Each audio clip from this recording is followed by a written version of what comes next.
Until recently, technology and innovations were predominantly from the Western world, but China, Japan, Korea, and some other third world countries have broken the boundary. This trend has gradually moved to the African continent, including Nigeria. Even at that, little attention is paid to the sector.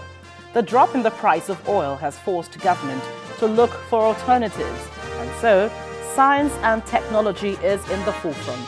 This week's episode of the program looks at science, technology, and innovations.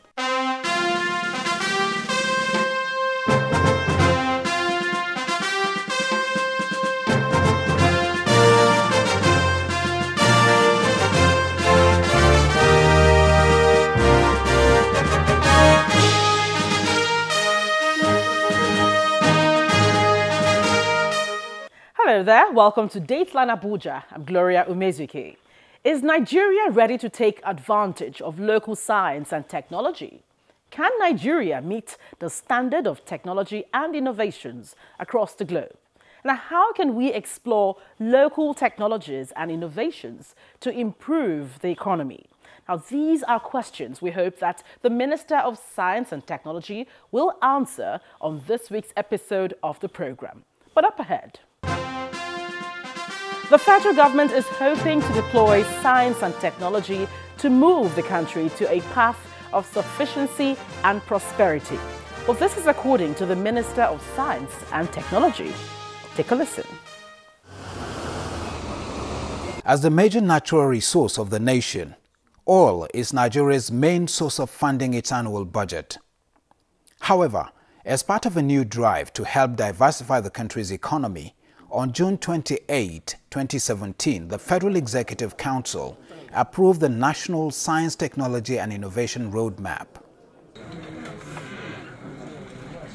At the unveiling of the roadmap in Abuja, the 13-year plan is presented.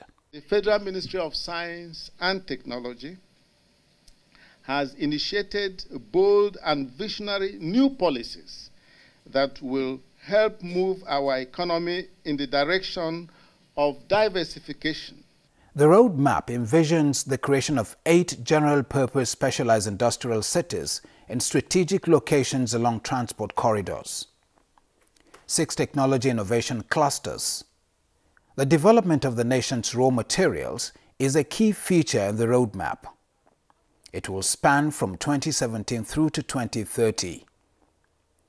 2017 to 2020 is the short term, 2012 to 2025 for the medium term, and 2026 to 2030 for the long term. The budget estimate of the short term is 180 billion naira. We have put together a novel national strategy for promoting competitiveness in raw materials and materials development in Nigeria. This will help Nigeria conserve her scarce foreign exchange and stimulate global competitiveness that is derived from a resilient domestic capacity in a diversified economy for the good of our people. As part of its diversification effort, the government ultimately hopes that the roadmap will kickstart the process that will enable Nigeria to become self-reliant in indigenous technology capacity. In our interview this week, Dr. Ogbonnaya Onu speaks on the government's plan for science and technology and innovations.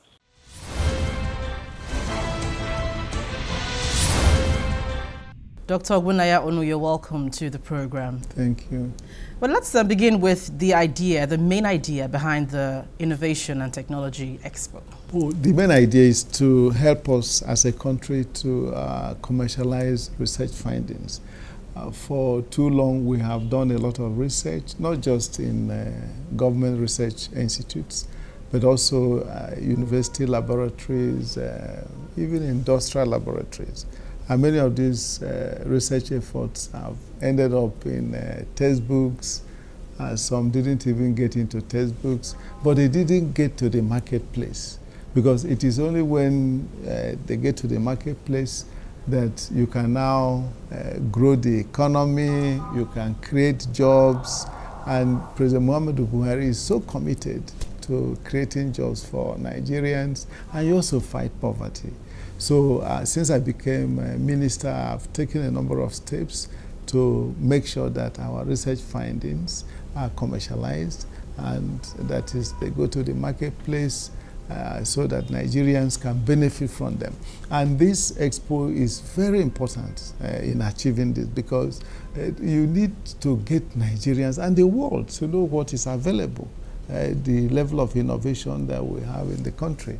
And I think in the past, for the 5 days that we had the expo, many people have commended the efforts of Nigerians with respect to inventions in meeting many of our needs.